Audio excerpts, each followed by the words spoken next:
La esposa del presidente Carlos Salinas de Gortari lo confirmó en un audio grabado en secreto. Adela Noriega, la actriz más famosa de México, quedó embarazada de su marido y pagaron para ocultarlo. 4 palabras. Eso es todo lo que Cecilia Ocelli necesitó para destruir décadas de negaciones oficiales cuando el periodista Alberto Tavira la grabó en su propia casa en 2007. Eso sí lo supe. No dijo son rumores.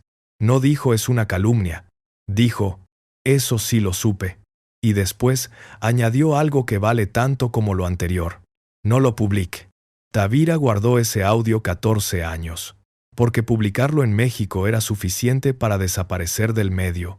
Necesitó una plataforma danesa para sacarlo. Y cuando lo hizo, dijo algo que resume 35 años de esta historia en 6 palabras. Es la primera vez que no me censuran. Adela Noriega, la protagonista de la telenovela con el rating más alto en la historia de la televisión mexicana, la mujer que desapareció del ojo público en 2008 y de la que no existe una sola foto verificada desde julio de 2009, 17 años de silencio absoluto, sin redes sociales, sin entrevistas, sin apariciones públicas, como si la tierra la hubiera tragado. Pero la tierra no la tragó el sistema. Un sistema construido por Televisa, el PRI, y la Presidencia de México para usar a las mujeres como moneda de intercambio político y borrarlas en cuanto dejaban de ser convenientes. Hoy vas a escuchar lo que ese sistema no quería que supieras. La historia de una niña de clase trabajadora descubierta a los 12 años en un centro comercial, convertida en la estrella más grande de la televisión en español, embarazada por el presidente de México, silenciada con $7 millones, y finalmente borrada del mapa con una eficiencia que ninguna telenovela hubiera podido imaginar. Y si te vas antes del final, te pierdes el dato que salió en enero de 2026. El que un actor dijo sin medir lo que decía, el que lo confirma todo sin confirmarlo. Antes de seguir, cuéntame desde dónde me estás viendo. Me encanta saber de dónde son ustedes. Esto es lo que vas a descubrir hoy. Primero, las palabras textuales que la propia Adela dijo en 1993 y que nunca debió decir, y cómo las fue negando en progresión durante 5 años. Segundo, lo que escribió un periodista en los 90 con el nombre del hospital, el nombre del bebé y lo que pasó cuando llegó la esposa del presidente. Tercero, el audio de Cecilia Ocelli grabado en 2007, guardado 14 años, y lo que dijo exactamente. Cuarto, el contrato de $7 millones que Televisa firmó con Adela justo cuando el escándalo era más peligroso. ¿Y qué compró ese dinero realmente? Y quinto, la frase de Alejandro Tommasi que en enero de 2026 confirmó en plural lo que 30 años de rumores no habían podido probar, y el epílogo de los hijos de Cecilia Ocelli que cierra este círculo de una manera que ningún guionista se hubiera atrevido a escribir. Empecemos por el principio. No por el escándalo, por la niña. Adela Amalia Noriega Méndez nació el 24 de octubre de 1969 en la Ciudad de México, familia de clase trabajadora, padre que murió cuando ella era adolescente, madre enferma de cáncer que moriría en 1995, una hermana mayor llamada Reina, un hermano menor llamado Alejandro.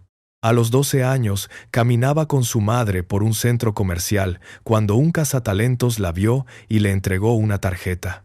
Comenzó con comerciales. Luego videoclips. Salió en el video de Corazón de Fresa de Lucía Méndez. Salió en el video de Palabra de Honor de Luis Miguel, siendo una adolescente. Fue Patti de Llano, esposa del productor Luis de Llano Macedo, quien la conectó con Televisa al verla en uno de esos rodajes. Adela no pasó por el Centro de Educación Artística, no tuvo formación formal. Aprendió a actuar en los foros, bajo las luces, en tiempo real. A los 14 años debutó en televisión. A los 15 ganó el premio El Heraldo como debutante del año. A los 17 protagonizó Quinceañera, junto a Thalía, la primera telenovela juvenil de México, producida por Carla Estrada.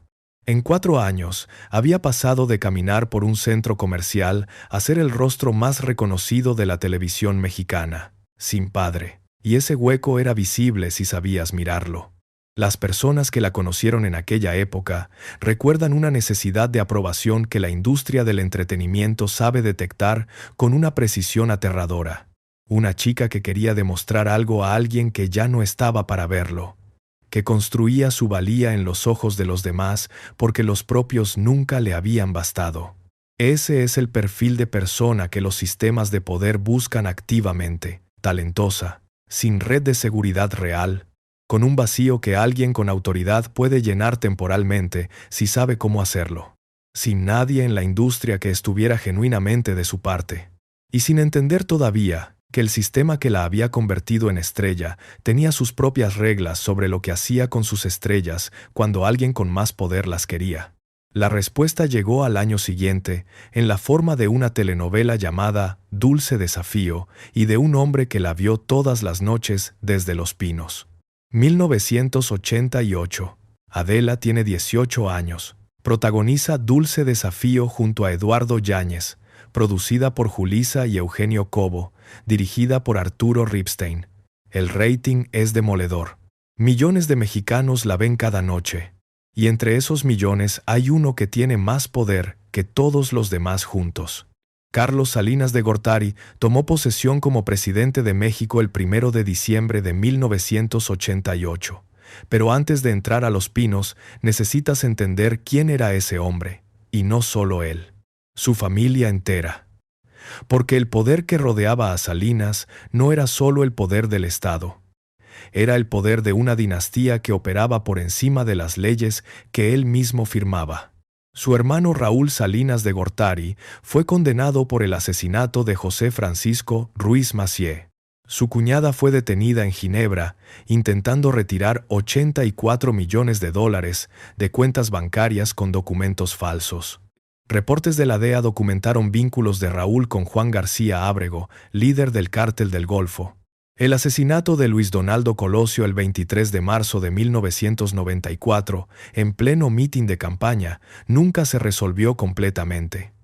Las sospechas sobre el entorno salinista nunca desaparecieron. Ese era el mundo en el que Adela Noriega entró a los 19 años cuando Azcárraga la llevó a aquella cena, no el mundo del glamour presidencial. El mundo de una familia que trataba el poder como propiedad privada y las personas como piezas de un tablero que ellos movían solos. Imagina la noche del 6 de julio de 1988. México está votando. Los primeros resultados dan una ventaja aplastante a Cuauhtémoc Cárdenas. Y entonces el sistema informático de la Secretaría de Gobernación se cae. Se cayó el sistema, dice el secretario Manuel Bartlett. Cuando vuelve a funcionar horas después, ganaba Salinas. El fraude fue tan descarado que hasta dentro del propio PRI había gente que se avergonzaba. Salinas llegó a la presidencia sabiendo que no había ganado, con medio país en la calle, con una legitimidad que era una ficción.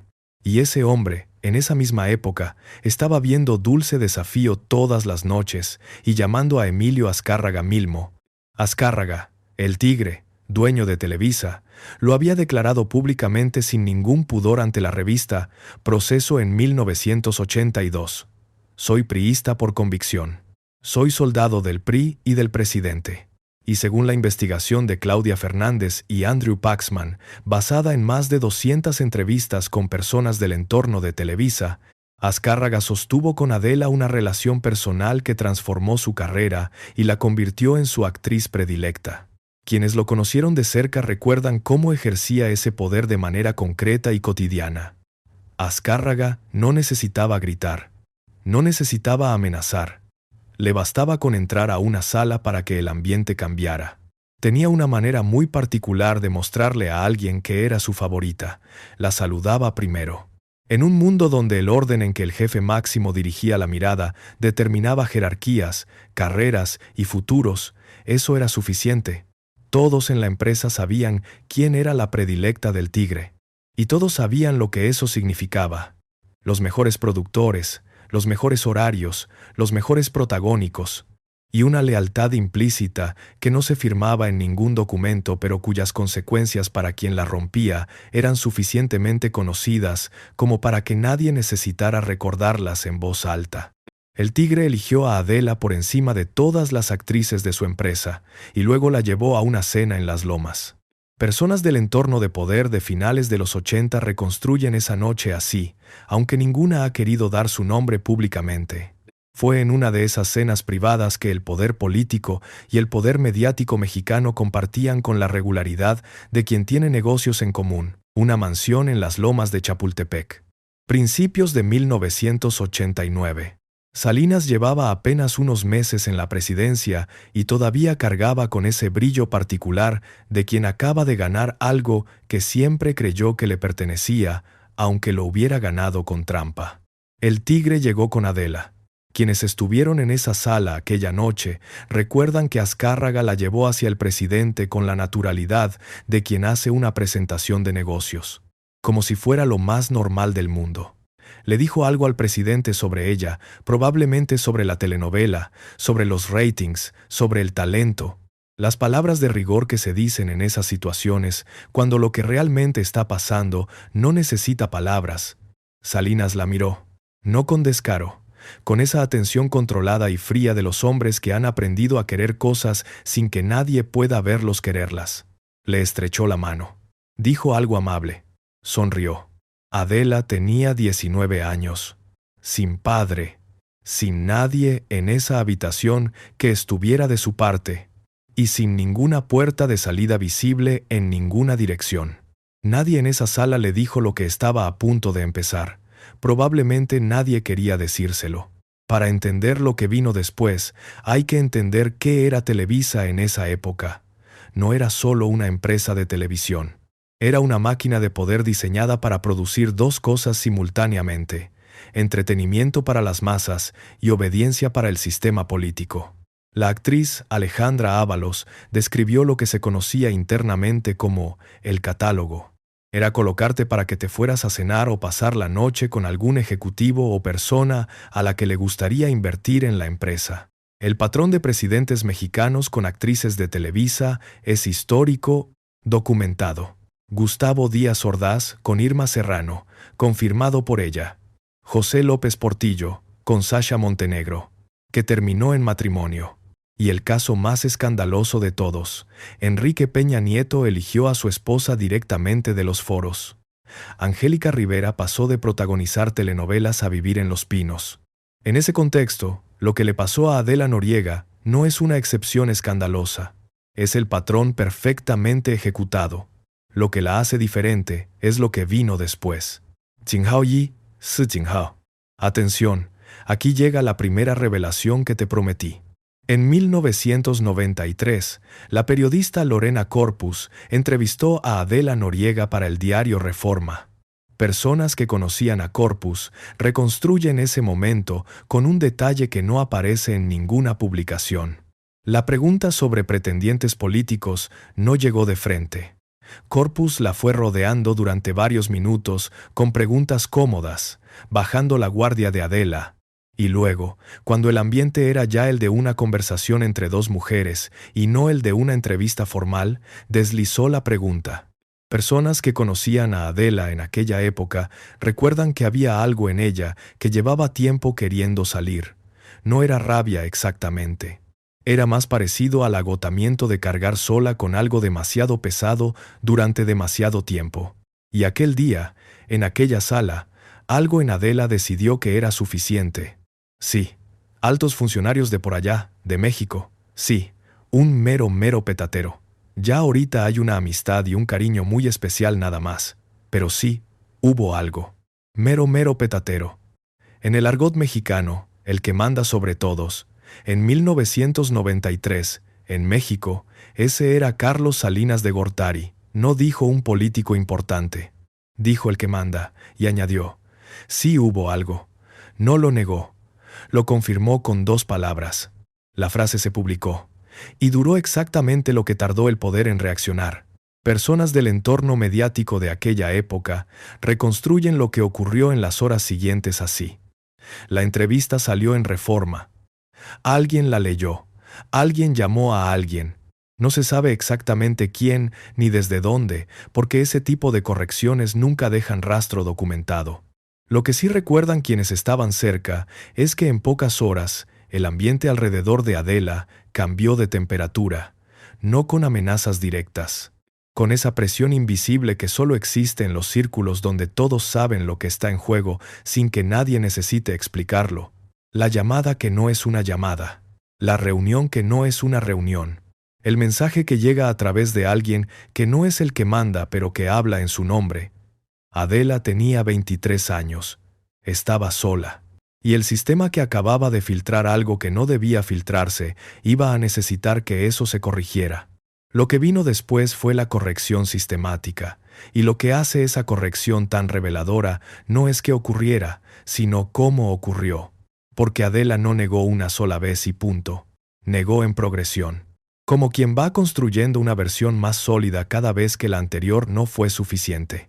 Primero llegó Patti Chapoy, sin reconocer la contradicción, sin ningún esfuerzo por explicar qué había querido decir con mero petatero. Adela simplemente ignoró el tema. El silencio como primera línea de defensa. Cuando el silencio no fue suficiente, llegó la negación ante Cristina Saralegui en 1998. Ya con el contrato millonario firmado, ya en la cima de la nueva era. Esta vez la versión fue más elaborada. Me inventaron 2 hijos y me inventaron una relación con él.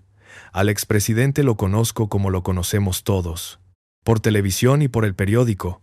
Por televisión no quedas embarazada. Analiza esa frase despacio. No dice que no tuvo una relación. Dice que no quedó embarazada por televisión. Es una negación que esquiva exactamente lo que debería negar. Como si alguien le hubiera enseñado a construir una respuesta que suene completa pero que deje abierta, con precisión quirúrgica, exactamente la puerta que necesitaba dejar abierta. Cuanto más elaborada es la negación, más preguntas genera. Guarda eso. Atención. Aquí llega la segunda revelación. La que tiene nombre de hospital, nombre de bebé, y lo que ocurrió en el pasillo cuando llegó la esposa del presidente.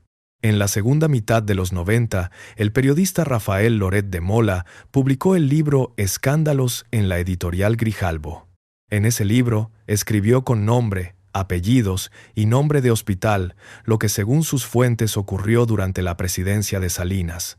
Adela Noriega había sido internada en el Hospital Inglés de la Ciudad de México para dar a luz un hijo del presidente, y el libro va más lejos, da el nombre del niño. Se llamaría Carlos Rodrigo Salinas Noriega. Habría sido registrado legalmente no como hijo de Adela, sino como hijo de Reina Noriega, la hermana mayor. Una coartada perfecta para los círculos del poder mexicano de los 90, donde los hijos incómodos de los hombres poderosos encontraban siempre un familiar dispuesto a firmar donde había que firmar. El periodista Jorge Carvajal amplió esos datos en agosto de 2020. Carlos Rodrigo tendría hoy 36 o 37 años, viviría en South Beach, Miami, y sería el administrador de la empresa inmobiliaria que Adela opera desde Florida bajo el nombre de Amalia Méndez. El hijo que no puede llamarse hijo, administrando el patrimonio de la madre que no puede llamarse madre. Personas que habrían estado cerca del entorno médico aquella noche recuerdan que la situación fue manejada con el hermetismo que solo el Estado Mayor Presidencial podía garantizar. Habitación reservada bajo otro nombre. Personal de confianza. Acceso restringido. Hasta que Cecilia Uccelli recibió la información. Alguien, nunca se supo quién, le dijo que su marido tenía a una actriz de Televisa en una habitación del Hospital Inglés dando a luz a su hijo. Y la primera dama de México hizo lo que haría cualquier mujer en su lugar. Fue. Cecilia no llegó sola. Llegó con su escolta personal. Los mismos agentes del Estado Mayor Presidencial que también custodiaban a la actriz que estaba al otro lado de esa puerta. Y ocurrió algo que ningún protocolo del poder mexicano había previsto nunca. 2 grupos de guardaespaldas del mismo presidente se encontraron en el mismo pasillo del mismo hospital, custodiando a las 2 mujeres del mismo hombre. Sin saber, literalmente sin saber, a quién debían proteger de quién. El libro de Loret de Mola lo describe con una frase que se queda pegada. Los miembros del Estado Mayor Presidencial, impotentes, eludieron un enfrentamiento entre quienes cuidaban a la señora Uccelli y los encargados de vigilar a la amante del presidente. Impotentes. La palabra exacta para describir lo que le pasa al poder cuando choca consigo mismo. Lo que se dijeron aquella noche las dos mujeres en ese corredor no quedó registrado en ningún libro, pero lo que pasó después sí. Según Loret de Mola, cuando Cecilia regresó a Los Pinos, Carlos Salinas la agredió de tal manera que ella debió permanecer recluida durante 2 semanas, esperando a que los hematomas desaparecieran. Y Adela, junto al bebé, fue enviada a Estados Unidos. 2 mujeres, un hospital, el hombre más poderoso de México como denominador común. Una tuvo que esconderse 2 semanas. La otra tuvo que esconderse el resto de su vida. Si esto era completamente falso, ¿por qué Carlos Salinas de Gortari, el hombre con acceso a todos los mecanismos legales para destruir a quien lo atacara, nunca demandó a Loret de Mola? ¿Por qué en 25 años de circulación del libro no presentó una sola acción legal? La ausencia de demanda es, en sí misma, el argumento más poderoso de todos. Y ese argumento se vuelve aún más elocuente cuando escuchas el audio de Cecilia Uccelli. Jinghao Yi, Si, Jinghao. Atención, aquí llega la tercera revelación, la que le da título a este video. El 22 de marzo de 2007, el periodista Alberto Tavira llegó a la residencia de Cecilia Uccelli en San Ángel para una entrevista que iba a publicarse en la revista Quién. Tavira no era un periodista de chismes. Era el investigador que llevaría años después a publicar Los Salinas, los cachorros del poder, siguiendo el rastro de esa familia durante décadas. Cecilia lo recibió con la sonrisa de quien sabe perfectamente que está siendo grabada y ha decidido de antemano lo que va a decir y lo que no. La entrevista avanzó sin sorpresas durante un buen rato. Y entonces Tavira hizo la pregunta, no de frente, de lado, como se hacen las preguntas que importan de verdad. Fue algo relacionado con los rumores, con Adela Noriega. Cecilia Uccelli se quedó un momento en silencio, y luego dijo lo que no debería haber dicho. Eso sí lo supe. Alguien lo comentó. Realmente yo sentía que la vida de él era de él. Él cumplía conmigo, él cumplía con sus hijos. 4 frases, 23 palabras. No dijo que los rumores fueran falsos. Dijo que los supo, presente activo, afirmativo, y luego construyó, con la frialdad de quien lleva años ensayando esa frase, la defensa más devastadora que existe. Él cumplía conmigo, como si cumplir fuera suficiente, como si el matrimonio fuera un contrato de prestación de servicios y no una promesa. Analiza también lo que no dijo. No amenazó con una demanda. No dijo, si publicas esto te destruyo. Solo pidió, en voz baja, no lo publiques. La petición de una mujer que sabe que lo que acaba de decir es dinamita pero que ya no tiene ni la fuerza ni los recursos del poder presidencial para contenerla. Porque si fuera completamente falso, la respuesta hubiera sido otra. Si alguien te acusa de algo que nunca ocurrió, y tienes abogados, tienes acceso a los medios, tienes la historia oficial de tu lado, no pides que no se publique. Dices, públicalo, y te demando. Públicalo y te destruyo. Eso es lo que hace alguien que tiene razón.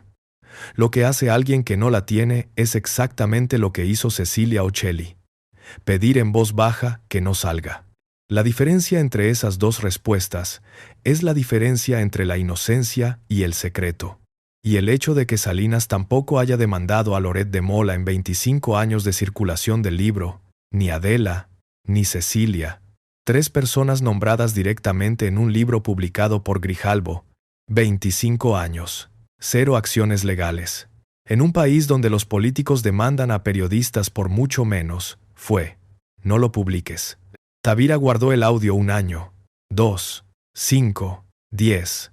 Lo guardó durante una mudanza, lo encontró de nuevo, lo escuchó y siguió guardándolo. Porque publicarlo en México era exactamente lo que él sabía que era: el veto, el silencio, la desaparición del medio. Hasta que llegó una empresa danesa llamada Podimo que no operaba bajo las reglas del sistema mediático mexicano, en septiembre de 2021, 14 años después de haberlo grabado, Tavira publicó el audio. Y dijo algo que merece quedarse grabado. Es la primera vez que no me censuran. 14 años. La primera vez que no me censuran. Un periodista mexicano necesitó una plataforma danesa para publicar las palabras de una ex primera dama que las dijo en su propia casa. 14 años de silencio impuesto no por una amenaza directa, sino por el simple peso de un sistema que todos conocían y nadie necesitaba explicar. Y añadió: no tengo una prueba fehaciente, pero sí tengo una declaración de la ex primera dama de México pidiéndome que no lo publique. Y muchas veces en esto, el no dice más que el sí. Quizá tú también conoces esa sensación de saber algo que no puedes decir, de cargar con una historia que no puedes contar porque el que la protagoniza tiene más poder que tú. De callar no por cobardía, sino porque el sistema entero, desde arriba hasta abajo, te ha dejado muy claro que callar es lo único que puedes hacer. Adela lo supo desde 1989. Y lo que pasó con ella en los 8 años siguientes es la demostración más brutal de lo que ese sistema hace con quien no puede hablar. Del 89 al 97, hay 8 años que el guión oficial de la vida de Adela Noriega no puede explicar. La actriz más prometedora de Televisa desaparece de los foros de San Ángel. No protagoniza ninguna telenovela en la empresa durante casi una década. El periodista Julio Astillero ubica la salida no como una decisión artística, sino como un exilio. Literal. Adela y su supuesto hijo fueron exiliados a Estados Unidos, con fecha 1991. 1991. Salinas lleva 3 años en el poder y Adela desaparece. En 1993, con la presidencia en sus últimos meses, firma con Telemundo para protagonizar Guadalupe. Luego se va a Colombia a filmar María Bonita. No fue a Los Ángeles a estudiar música, como ella diría años después con esa vaguedad de quien ha ensayado la respuesta. Se fue a trabajar donde Azcárraga no podía alcanzarla. Y entonces en 1995 murió su madre. Cáncer, en Colombia. Mientras Adela estaba grabando Lejos de todo, piensa en ese momento.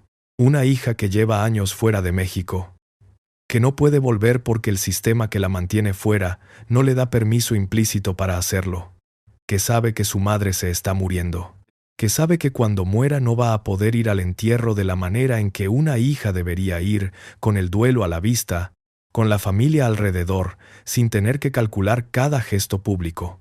La madre, que la llevó de la mano al centro comercial donde la descubrieron, la primera persona que vio cómo una tarjeta de un desconocido cambió la vida de su hija para siempre. La mujer que estuvo ahí cuando todo empezó y que se murió cuando Adela todavía estaba atrapada en las consecuencias de lo que ese descubrimiento desencadenó, sin que su hija pudiera estar a su lado al final. Sin que su hija pudiera llorarla en público, sin que ese llanto se convirtiera en una historia sobre el sistema que la tenía atrapada. Hay duelos que el poder te roba sin que nadie lo llame robo. Este fue uno de ellos. Adela Noriega enterró a su madre sin hacer ruido, sin volver a México, y siguió lejos. Pero espera, porque lo que viene a continuación cambia completamente el significado de todo lo anterior. Hay un hombre en esta historia que necesitaba cerrar cuentas antes de morirse. Y lo que hizo con esas cuentas es la cuarta revelación que te prometí al principio. Tsinghao Yi, Su Tsinghao, Emilio Azcárraga Milmo, el Tigre, murió el 16 de abril de 1997. Tenía 66 años. Cáncer. Meses antes de su muerte, firmó con Adela Noriega el contrato de exclusividad más caro en la historia de Televisa hasta ese momento. Aproximadamente $7 millones para 3 telenovelas. Solo superado después por el de Thalía. Piensa en la cronología. Salinas cae en desgracia en 1995. Adela lleva 8 años fuera de los foros de San Ángel. Televisa la vetó cuando firmó con la competencia. Y de repente, en el momento en que el expresidente ya no tiene poder sobre nadie, Azcárraga firma ese contrato histórico con ella, meses antes de morirse. ¿Qué compró ese contrato? Hay 3 lecturas, y las 3 son probablemente verdad al mismo tiempo. La primera fue un negocio. Adela era un producto rentable y Televisa necesitaba estrellas de ese calibre. La segunda fue una reparación. Un reconocimiento implícito de que el sistema la había usado y excluido, y que ahora que la amenaza había desaparecido, podía volver. La tercera fue una compra de silencio institucional. Con ese contrato, Adela quedaba vinculada a Televisa, dependiente de Televisa, incapaz de hablar contra el sistema que la había formado y deformado. Las tres cosas ocurrieron simultáneamente. Y para quien todavía necesite contextualizar si Televisa era capaz de operar de esa manera, llegó en abril de 2025 la confirmación más contundente de su historia. 5 terabytes de documentos internos filtrados demostraron que la empresa operaba un equipo secreto llamado Palomar, dedicado a fabricar desinformación y campañas de desprestigio para proteger intereses políticos concretos. No en los 80. En el siglo XXI, la analista Denise Dresser lo resumió con una frase que es exactamente la misma frase de Azcárraga 40 años después. Televisa continúa actuando como soldado del sistema. Soldados del sistema en 1982, soldados del sistema en 2025. Y en el medio, un contrato que nadie puede explicar como decisión artística en 30 años, firmado el mismo año en que murió el hombre que más tenía que explicar. Lo que vino con ese contrato fue la era más gloriosa de Adela Noriega. El privilegio de amar, el programa con el rating más alto en la historia de México según el Ibope, promedio de 34.8% de audiencia. En los momentos de mayor tensión, más del 50% de los televisores encendidos en México estaban en ese canal. En Univisión, venció en audiencia a las cadenas anglosajonas en sus propios horarios. Luego Amor Real, distribuida en más de 50 países, la primera telenovela lanzada en DVD con subtítulos en inglés, luego La Esposa Virgen, luego Fuego en la Sangre. En todo ese tiempo ganando $80,000 mensuales durante grabaciones y $25,000 mensuales por exclusividad cuando no grababa. Un patrimonio neto estimado entre 10 y 15 millones de dólares. 6 premios TV novelas. 3 premios ACE de Nueva York. Cristina Saralegui la nombró en diciembre de 2003 la indiscutible reina de las telenovelas. Quizá tú también conoces esa sensación de sonreír en público cuando por dentro estás cargando algo que no le puedes contar a nadie. De ser muy buena en lo que haces precisamente, porque ese trabajo es el único espacio donde el peso desaparece por un momento. De actuar tan bien que nadie puede ver la diferencia entre la actuación y tú. Adela Noriega fue la actriz más grande de la televisión mexicana durante 20 años. Y parte de eso, según quienes la conocieron de cerca, era exactamente eso, que llevaba tanto tiempo actuando también fuera de la pantalla, que la línea entre las dos cosas se había vuelto invisible. Todo eso, al mismo tiempo que cargaba en silencio con lo que cargaba. Y en todas esas entrevistas de promoción, el tema de Salinas nunca volvió a tocarse, ni una sola vez. El silencio más perfecto que el dinero puede comprar. Hasta 2008. Cuando todo terminó, Shanik Berman lo dijo con una crudeza que no dejó lugar a la duda en La Casa de los Famosos México de 2024. Fuego en la Sangre fue la última, y toda la novela la criticaron, decían que era vieja, que no le quedaba el papel y la hicieron pedazos. Ella era protagónica o nada y la hicieron mierda. Fueron horribles con Adela porque ya no parecía quinceañera. Adela tenía 38 años. El sistema que la había descubierto a los 12, que la había presentado al presidente a los 19, que la había silenciado con $7 millones, la desechó en cuanto dejó de parecer una quinceañera. El ciclo completo de uso y descarte, ejecutado con la eficiencia de una empresa que lleva décadas haciéndolo. No hubo comunicado, no hubo despedida, no hubo última entrevista en la que explicara su decisión. Fuego en la Sangre terminó de grabarse, y Adela Noriega desapareció. Antes de llegar al final de esta historia, hay 2 rumores que circularon en los últimos años sobre Adela que necesitan ponerse en su lugar, porque dicen más sobre México que sobre ella. El primero, Peso Pluma. En septiembre de 2023 se viralizó en TikTok un video de la página Sátira Noticias titulado Peso Pluma revela ser hijo de Carlos Salinas y Adela Noriega. En 48 horas lo habían compartido millones de personas. Piensa en lo que eso dice sobre México. El secreto que 35 años no pudieron probar explotó en 2 días porque alguien puso una foto trucada junto al nombre del cantante más famoso del momento. No porque fuera verdad, sino porque México llevaba décadas queriendo que lo fuera. Peso Pluma nació el 15 de junio de 1999 en Zapopan, Jalisco. Cuando Adela habría estado embarazada de Salinas, era entre el 89 y el 93. La cronología no cuadra ni de lejos. Carla Estrada lo desmintió. Primero, pobre Peso Pluma. Segundo, a Adela déjenla en paz, nada que ver.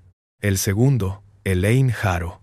En julio de 2025, durante la Casa de los Famosos México 3, la actriz Elaine Jaro Aldana causó revuelo porque los usuarios la comparaban físicamente con Adela. Su madre se llama María de Jaro, es diseñadora de modas, no tiene ninguna relación con el medio artístico. Estos 2 rumores no son accidentes de las redes sociales, son el síntoma de algo profundo. México lleva 35 años buscando el hijo que nunca pudo ver, la prueba que nunca apareció. Un vacío tan grande que la gente lo llena con lo que puede. Si este canal te está dando lo que no encuentras en otro lado, suscríbete y activa la campanita. La próxima semana voy con otra historia que tiene el mismo ADN que esta. No te la puedes perder. Jinhao Yi, Si Jinhao. Y ahora viene la cadena de silencios. Porque el gran misterio de esta historia no es solo lo que hizo Salinas. Es el silencio perfecto y coordinado de todos los que lo rodeaban. La actriz Adriana Nieto, compañera de Adela en El privilegio de amar, lo describió con precisión. Hablaba poco, siempre estaba con su asistente. Terminaba de grabar y se iba a su camerino. Nadie sabía nada de su vida. Llegaba tarde siempre, a veces 2 horas, y todos parados esperando. Llega y no da explicaciones ni habla con nadie. Y añadió algo que quedó grabado en todos los del set. Ahí era cuando era la época de los chismes, que si Adela tenía unas gemelitas con Salinas de Gortari. En los foros de Televisa, mientras grababan la telenovela con el rating más alto de la historia, todos lo sabían, y nadie decía nada. Silvia Pasquel fue más lejos. Reveló que Adela no solo llegaba tarde, que había días enteros en que no llegaba. De repente se desaparecía 2 días de la filmación. Llegabas a las 2, las 3, las 4, y no aparecía la protagonista. 2 días. Sin aviso, sin explicación. En medio de una producción millonaria donde 50 personas esperaban en el foro y nadie preguntaba, porque en ese set, igual que en todos los sets de Adela, había un protocolo no escrito que todos entendían sin que nadie lo explicara. No se pregunta, no se comenta, no se protesta. Eso no es la diva que llega tarde por capricho. Es alguien que tiene compromisos que no puede nombrar. Fernando Colunga, su galán en Amor Real, era famoso por su puntualidad milimétrica. Llegaba siempre antes que nadie. Y Adela llegaba tarde o no llegaba. Colunga aguantaba con la paciencia de quien entiende que en ese set hay reglas que no están escritas en ningún contrato. Nunca habló mal de ella públicamente. Y en 2003, sin que nadie se lo pidiera, salió voluntariamente al programa de Cristina a declarar que Adela había sido siempre puntual, como quien firma un documento para que quede constancia de algo que los dos saben que no es verdad. Pero hubo uno que no pudo contenerse, uno que habló porque lo que sentía era demasiado grande para callarlo. Fernando Carrillo, el actor venezolano que fue su galán en María Isabel, protagonizó junto a Adela meses de grabación intensa, de esas que crean una intimidad que las cámaras amplifican y que a veces se confunde con algo real.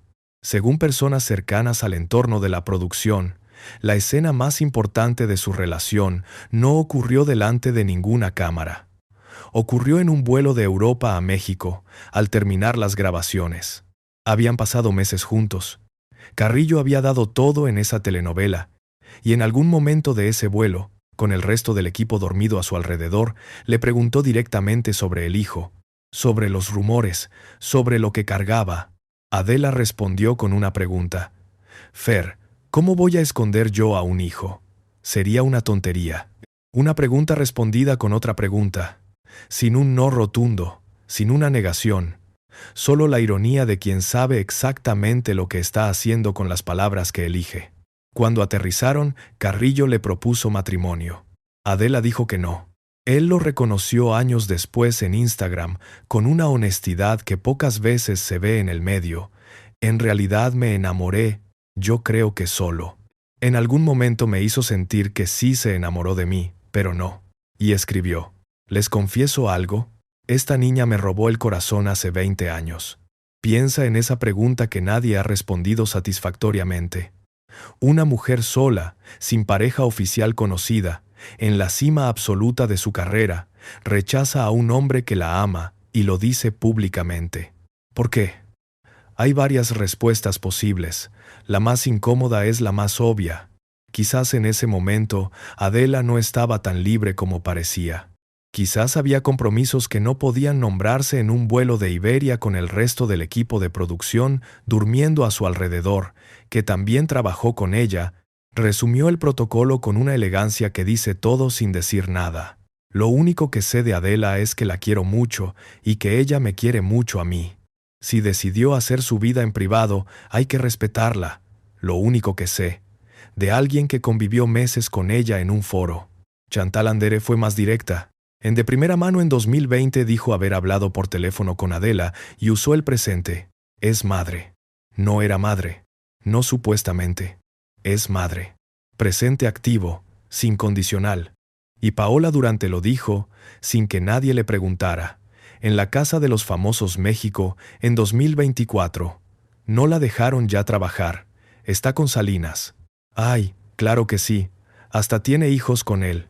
Hijos. Plural. Y Shanik Berman, en el mismo programa, contextualizó el mecanismo con una frase que convierte el caso de Adela en sistema y no en anécdota. Cuando un político empieza, la mayoría vienen de un extracto social muy pobre. Se casaron con su compañera del aula o la del sindicato, luego agarran a la artista. Cecilia Ocelli era la compañera del aula. Adela era la artista. El manual estaba escrito desde antes de que ninguna de las dos naciera. Quizá tú también has trabajado en algún lugar donde había alguien a quien no se le preguntaba, donde todo el mundo entendía, sin que nadie lo dijera, que las reglas normales no aplicaban. Esa sensación de saber y no decir, de entender sin que te lo hayan explicado. 30 años de testimonios ordenados de menor a mayor. Y al final de esa escalera, en enero de 2026, llegó alguien que no pudo o no quiso seguir callando. Atención, aquí llega la quinta y última revelación. Alejandro Tommasi, actor veterano de Televisa que protagonizó El Manantial junto a Adela en 2001, concedió una entrevista al canal de YouTube Roger MX Espectáculos. Le preguntaron por qué se había retirado Adela. Y Tommasi eligió sus palabras con una precisión que obligó a todos los medios mexicanos a publicar la declaración al día siguiente. De repente se ausenta por razones que desconocemos o que algunos sabemos, que por sus hijos y todo eso se tuvo que ir. Escucha esas palabras despacio. No dijo por razones personales, no dijo por decisión propia, dijo por razones que desconocemos o que algunos sabemos. La construcción es deliberada. Está diciendo dos cosas al mismo tiempo. Está admitiendo que hay gente que sabe y que él está entre esa gente. Y usó el plural. Sus hijos, no su hijo, hijos. Un hombre que la conoció de cerca, que eligió ese momento en cámara para decir exactamente esas palabras, y que añadió, con la naturalidad de quien lleva años procesando algo, pienso que está tranquila. Es una mujer que hizo lo que quería hacer. Que se tuvo que ir, no que eligió irse, que tuvo que. El verbo importa, y el plural importa, y la frase o que algunos sabemos importa. 3 personas distintas, en momentos distintos, Chantal Andere, Paola Durante y Tommasi, usando el mismo tiempo verbal, el mismo número gramatical, la misma certeza, sin prueba. Eso no parece coincidencia. Parece verdad que se filtra por las grietas de un acuerdo que ya no pueden sostener completamente. Pero hay algo más que cerrar. Algo que prometí al principio y que nadie ha contado conectado al resto hasta ahora. Los hijos de Cecilia Ocelli, la mujer que fue al hospital aquella noche y que guardó ese secreto durante décadas. ¿Qué hicieron sus hijos con sus vidas adultas? La respuesta es el epílogo más perturbador de toda esta historia. Porque el sistema que Salinas construyó, el mismo mecanismo de poder, control y silencio que usó sobre Adela, terminó devorando a su propia familia. Tsinghao y Tsinghao, Emiliano Salinas Ocelli, hijo de Carlos Salinas y Cecilia Ocelli, se convirtió en el hombre más importante de NSVM en México. No un miembro, no un participante ocasional, el director de la organización en el país, el vicepresidente de ética, el hombre de más confianza de Keith Raniere en todo el territorio mexicano. Para quien no conozca NXIVM, se presentaba al mundo como cursos de desarrollo personal para ejecutivos, liderazgo, éxito, superación. Lo que la Fiscalía de Nueva York reveló años después es que en el núcleo de la organización existía un sistema que los fiscales describirían como esclavitud sexual. Mujeres marcadas con las iniciales de Raniere, con hierros al rojo vivo en la zona pélvica. Mujeres obligadas a entregar material comprometedor como garantía de silencio, el mismo mecanismo de control, presión y silencio que el sistema de su padre había usado con Adela, solo que esta vez con hierros en lugar de contratos de Televisa. Y en el centro de todo eso en México estaba el hijo de Salinas. Según el libro Captive de Catherine Oxenberg, Raniere había elegido a Emiliano para algo concreto. Quería que ganara las elecciones presidenciales de 2018 para convertir México en la primera república NXIVM del mundo. El hijo del presidente como presidente, con el líder de una secta sexual al otro lado del teléfono. Su hermana Cecilia tenía licencias para operar 2 programas de la organización en México. Y Cecilia Ocelli, la madre, la ex primera dama que fue al hospital aquella noche y guardó silencio décadas, participó en los cursos. Estuvo en el acto inaugural del centro de NXVM en Lomas de Chapultepec en 2007, el mismo año en que grabó el audio para Tavira y le pidió que no lo publicara. Raniere usó el peso de la corrupción del apellido Salinas para controlar a Emiliano. En una conversación grabada le dijo textualmente: «Me meo sobre toda tu familia». El mismo mecanismo que el poder siempre ha usado sobre quien está en posición de debilidad. Solo que esta vez la víctima no era una actriz de 19 años llevada a una cena en las Lomas. Era el hijo de 30 y tantos años del hombre que había construido ese patrón. La mujer que silenció su propia confesión en 2007 crió a los hijos que lideraron la secta sexual más escandalosa de la siguiente década. Eso no es karma. Es la geometría del poder que termina devorándose a sí mismo. ¿Y Carlos Salinas de Gortari hoy? El hombre que llegó al poder con un fraude electoral que medio México vio en tiempo real. El hombre cuyo hermano fue condenado por asesinato y cuya cuñada fue detenida en Ginebra con $84 millones en documentos falsos. El hombre que dejó México en 1995 con el peso hundido y millones de familias arruinadas. Ese hombre vive hoy entre Londres y Madrid, tiene 78 años, obtuvo la nacionalidad española y en diciembre de 2024 reapareció en un podcast de la revista Nexos, declarando con la ironía de quien ha perdido completamente la vergüenza: «Soy desempleado». 73% de imagen negativa en las encuestas mexicanas. El expresidente peor evaluado de la historia moderna del país nunca fue juzgado por nada. Y nunca, en 35 años, dio una sola entrevista donde alguien le preguntara directamente por Adela Noriega y él tuviera que responder. Su silencio sobre ese tema es tan absoluto, tan perfectamente mantenido durante tanto tiempo, que ya no parece inocencia, parece estrategia. Y mientras él construía su nueva vida en el extranjero, Adela Noriega desaparecía del ojo público y comenzaba 17 años de silencio que siguen hasta hoy. ¿Dónde está ahora? Esto es lo más actualizado que existe. Vive entre Weston, Florida, y la colonia Polanco en la Ciudad de México. Alicia Machado lo confirmó en la Casa de los Famosos. Ella vive en Weston. Te la encuentras a veces por ahí. El conductor Lalo Carrillo reportó el avistamiento más reciente en junio de 2025. Alguien la vio en su cafetería de siempre en Polanco, delgada, fumando. Gustavo Adolfo Infante dijo: «Te puedo decir hasta en qué edificio vivía. No lo voy a decir. Se dedica a bienes raíces». En el registro de Broward County, Florida, una mujer llamada Amalia Méndez compró una mansión en Weston en 2003 por aproximadamente $2 millones, hoy valorada en $6 millones. Amalia Méndez no existe en los registros de la farándula, pero si buscas el nombre completo de Adela Noriega, en su partida de nacimiento encuentras esto: Adela Amalia Noriega Méndez. Su segundo nombre y su apellido materno. Y el 67% de las acciones de una empresa registrada como Desert Platinum Realty, LLC, dedicada al negocio inmobiliario en Miami, está a nombre de esa misma Amalia Méndez. Marta Figueroa lo resumió: Adela está perfecta. Es una mujer guapa de 50 y tantos años. Trabaja en bienes raíces, vende casas, renta, y nunca sale a desmentir nada.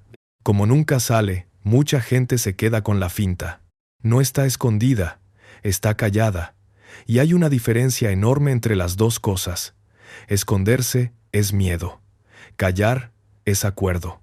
Junta todo ahora desde arriba. Una niña de 12 años descubierta en un centro comercial.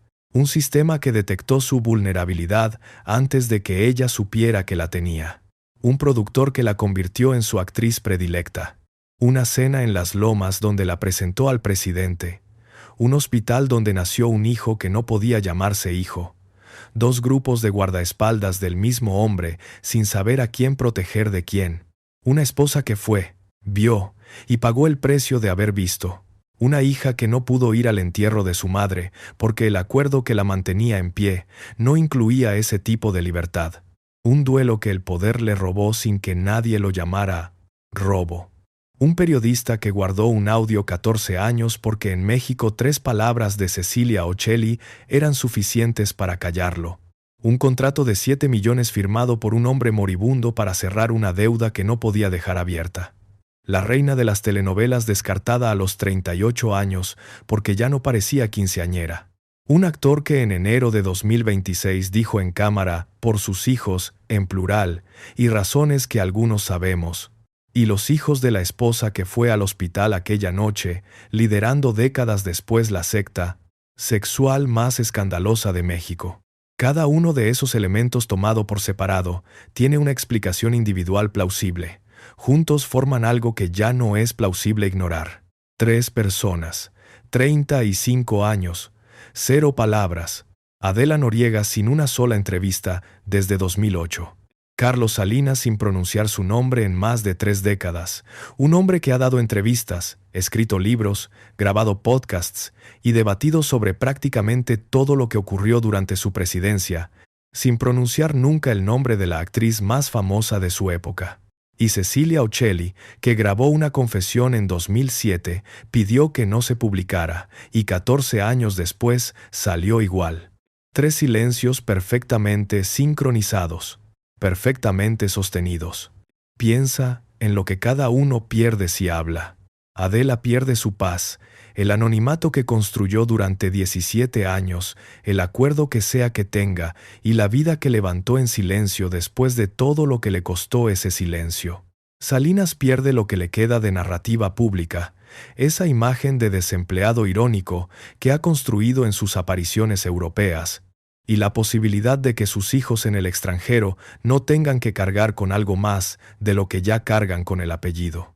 Cecilia pierde la imagen de dignidad que es lo único que le quedó de aquellos años en Los Pinos, lo único que el divorcio y el escándalo de sus hijos con NXIVM no le han podido quitar todavía. Todos tienen demasiado que perder para hablar, y eso, más que cualquier prueba documental, es lo que lleva 35 años manteniendo este silencio en pie. La pregunta que nadie ha podido responder todavía no es qué pasó, La geometría de los silencios respondió eso hace mucho tiempo. Lo que esta historia pregunta es, ¿qué le cuesta a una mujer existir en el México del poder absoluto? La madre que murió lejos. Los 17 años, desde la última entrevista. El café de Polanco donde una mujer de 56 años fuma su cigarrillo sin que nadie en el mundo del espectáculo sepa exactamente dónde encontrarla. Eso es lo que costó. La ironía final es esta. La mujer que se convirtió en el secreto mejor guardado de Los Pinos, construyó, en el silencio que ese secreto le impuso, una empresa inmobiliaria, una mansión en Florida y una vida que no depende de nadie. El poder intentó borrarla. Ella desapareció antes de que pudieran hacerlo. Y desde ese lugar invisible lleva 30 años siendo exactamente lo que quiso ser. No la actriz, no la amante del presidente, no el secreto. Simplemente Adela. O Amalia Méndez. Depende de a quién le preguntes. ¿Crees que Adela hizo lo correcto al desaparecer o el sistema le robó algo que nunca debió quitarle? Escríbelo en los comentarios. Me encanta leer lo que piensan. Y si llegaste hasta aquí, escríbeme quinceañera en los comentarios. Así sé que estuviste de principio a fin y te saludo personalmente.